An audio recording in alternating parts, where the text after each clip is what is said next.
México subordinado. La subordinación en la etapa neoliberal. Séptima parte. Grandes logros del liberalismo social. Adeudo. Privatizaciones. Modernización educativa. Tratado de libre comercio e hidrocarburos. Entrega del sistema bancario. Sección 17. Esta es una obra del maestro Héctor Alejandro Mora Gallardo.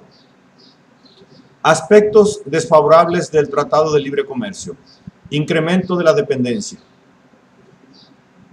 En los acuerdos del Tratado de Libre Comercio, las dos potencias del norte procuraban, a como diera lugar, garantizar la afluencia de petróleo barato obtenido de México, acordándose que incluso en el caso de que México decidiera disminuir la producción de crudo, este país quedaba amarrado para no menguar la proporción vendida a los Estados Unidos y a Canadá, en lo que el pez grande se come al mediano y este a su vez al chico, puesto que en el tratado anterior celebrado entre los Estados Unidos y el Canadá, los de la hoja de Maple se quejaron de que una disposición semejante atentaba en contra de su soberanía.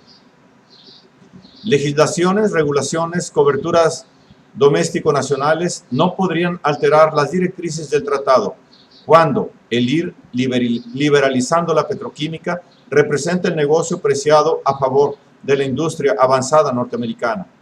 Modificar la ley de transferencia de tecnología fue un punto importante en la penetración del empresariado del norte, pues tal ley había sido como un filtro protector a la penetración de la industria avanzada con su tecnología superior, cuidando que no se repatriase de manera elevada el capital a las matrices, reduciendo los contratos a 10 años, realizando una selección de las franquicias a las que se les permitía entrar a operar al país, procurándose contratar la que tuviese la mejor tecnología y disposición a compartirlas. Carlos Salinas de Gortari cambió la ley el 27 de julio del 91 por otra de supuesta protección de la propiedad industrial, que en realidad lo que hacía era desproteger a la industria nacional, eliminando restricciones a la repatriación de capital, así como el tiempo límite de permanencia a las entidades contratadas. Por supuesto que los socios del norte celebraron que tal ley se transformara en favor de la apertura irrestricta al extranjero, complementando lo que acaecía al unísono el sector agrario, otorgando aranceles compensados con mayor garantía de protección a patentes, marcas, derechos de propiedad, Made in USA o Canadá, tanto en agricultura como en la petroquímica, quedaban abiertas las puertas de par en par a la industria norteamericana, permitiendo que procedieran a invadir invirtiendo, sin posibilidad de encontrar competencia alguna en las ramas más desarrolladas de la industria, lo que significaba abrirse a las importaciones de bienes de capital y en sí a las empresas del norte, permitiendo el flujo centrípeto hacia sus matrices. El Tratado de Libre Comercio asegura que México y Canadá no pueden bloquear la repatriación de utilidades, regalías y capital a Estados Unidos, así como dar paso a que la eliminación mexicana de requerimientos de contenido local para la industria manufacturera incrementará la demanda de productos estadounidenses. Dándose por supuesto que el Tratado de Libre Comercio beneficiaría a México, asegurando crecimiento y estabilidad, lo que a su vez beneficia también a los Estados Unidos. Supondrían que las maquilas serían suficientes para otorgar los empleos perdidos con el cierre de las pequeñas y medianas empresas que no podrían competir con la avalancha del norte que se les venía encima. Y en el campo, ¿qué hacer ante el inevitable éxodo de campesinos, ejidatarios y pequeños propietarios que habrían de abandonar sus tierras ante la apertura indiscriminada? Incapaces de competir contra la agroindustria subsidiada estadounidense. Era cuestión de no engañarse. Un capital avanzado arrastra a los incompetitivos, fortaleciendo su hegemonía con esta pseudo libertad de intercambio en procura de que los intereses de capital monopólico resultasen beneficiados. Tal es el consciente activo que ordena el desenvolvimiento de la producción y del comercio mundial, pujando porque se opere acorde a sus intereses. Su inconsciente compensatorio fantasea con mejoras para un mundo mejor, haciendo caso omiso de lo que en realidad están provocando, de las consecuencias de la praxis realizada, negando la realidad negativa, mas esta no se puede evitar en inevitable con permanente correlación procesual. Con el transcurrir de los lustros se va convirtiendo en un mal mayor. Salinas resumía así los beneficios que vendrían con el Tratado de Libre Comercio. Tener recursos para crecer, para incrementar el empleo y los salarios, y con el ganado concentrarse en quienes menos tienen. Lo que no dejaba de ser un contrasentido.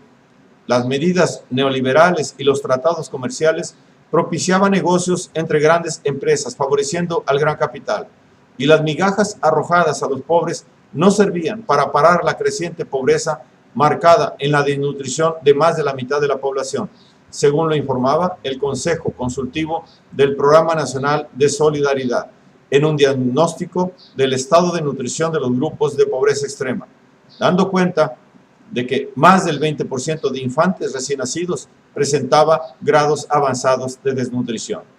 Cifras recabadas por el Instituto Nacional de Nutrición revelaban que entre 3.5 y 4 millones de niños del medio rural están desnutridos. La tasa de mortalidad infantil por desnutrición creció en los últimos 10 años de 40.04 a 111.5 muertes por cada 100.000 nacidos vivos. Obvio que pobreza implica desnutrición y con ello deficiencias corporales que disminuyen el potencial de vida.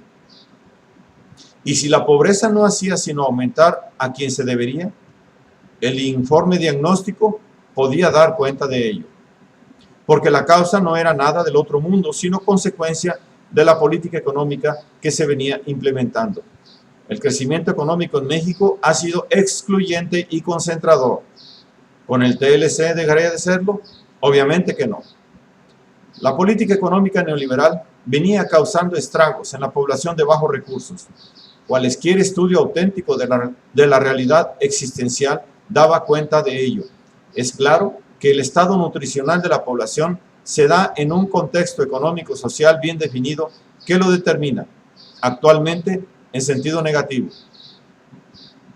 En rigor, ese contexto se define por la disminución de los salarios reales, el aumento de los niveles de desempleo, el debilitamiento de la agricultura campesina, la concentración del ingreso, la marginación de las minorías étnicas, la deuda externa y la política macroeconómica de ajuste. La desigualdad creciente propicia que solo un sector privilegiado esté bien alimentado, un 15% que consume 29 veces más y mejores alimentos que los marginados, a decir del Frente por el Derecho a la Alimentación. ¿Tendrían algo que ver los salarios y la inflación con esto? Al parecer sí. El Frente estima que las alzas durante el primer año del pacto económico fueron de 180%, mientras que el salario mínimo solo aumentó 20%.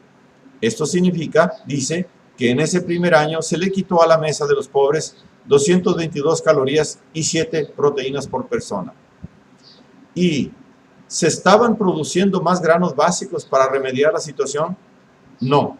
Datos del Programa Nacional de Solidaridad reconocían un descenso en la producción de gramíneas y legumbres, sobre todo de los de mayor consumo popular. El maíz descendió 42%, el arroz 59%, el frijol 44% y el trigo 18.5%. ¿Y con el Tratado de Libre Comercio se mejoraría la situación? No. El campo iría empeorando en la medida en que procediera la apertura a importaciones de granos básicos. Esto era evidente, pero había que vender al Tratado de Libre Comercio como la solución a los problemas económicos, presentándolo como la única vía posible al desarrollo. La situación en la que se encuentra la población pobre del medio rural nos previene acerca de que el crecimiento económico no es suficiente para erradicar la pobreza y la pobreza extrema, cuando que los planes del gobierno no dejaban de ser asistencialistas y compensatorios, remedios de emergencia, no sólida transformación estructural. A sabiendas de que el camino es otro, así lo hacían saber diversas organizaciones sociales preocupadas por la alimentación en México, a fin de que la población que vive en la pobreza y la pobreza extrema sea atendida exclusivamente con subsidios o medidas asistenciales directas que siempre tendrán el riesgo de suspenderse.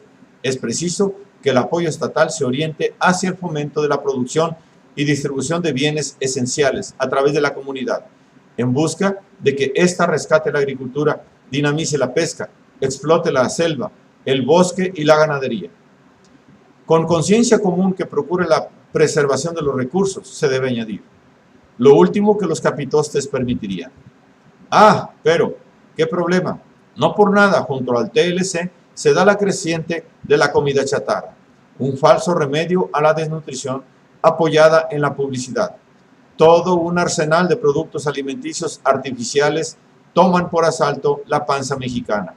Refrescos, mayonesas, embutidos, frituras, pastelitos, dulces y polvos artificiales de jugos y bebidas refrescantes son consumidos por los niños que, además de no alimentarse adecuadamente, financian con su consumo no solo a esas industrias, también a las agencias de publicidad y a los medios masivos que presentan sus anuncios, ya que, como se sabe, todos los costos de publicidad se cargan al precio de los productos. Santo remedio. Hagamos la batiseñal para que vengan a salvar a los niños del hambre. Cócteles de productos artificiales cargados de calorías pasan a crear el lado opuesto de la desnutrición famélica, los desnutridos obesos, siendo el caso de que tales golosinas y fritangas contienen gran cantidad de elementos químicos, saborizantes, colorantes, antioxidantes, estabilizadores, homogeneizadores, conservadores y cada vez más sustitutos de leche, azúcar, crema y chocolate, que les resultan más baratos utilizar, disminuyendo su costo de producción. Pues a vender en las primarias, se ha dicho. El doctor Adolfo Chávez, director de nutrición de la comunidad, hacía la proyección correcta. Pero los alimentos pacotilla plantean un problema más grave para el futuro, porque lo que se está haciendo es meter a la población en una especie de callejón sin salida, porque es una puerta falsa para resolver la alimentación y es difícil volver hacia atrás. Tan es así que a la fecha los gobiernillos mexicanos no son capaces de sacar a las empresas transnacionales de las escuelas, induciendo a niños y adolescentes a convertirse en consumidores cautivos de la comida chatarra. Tan sencillo como comprarse un kilo de papas en el mercado de víveres, no en el supermercado de artificios, y con ellas hacer un nutritivo guisado de papas al horno con mantequilla, y las sobras fritas serían más nutritivas que las sabritas y mucho más baratas.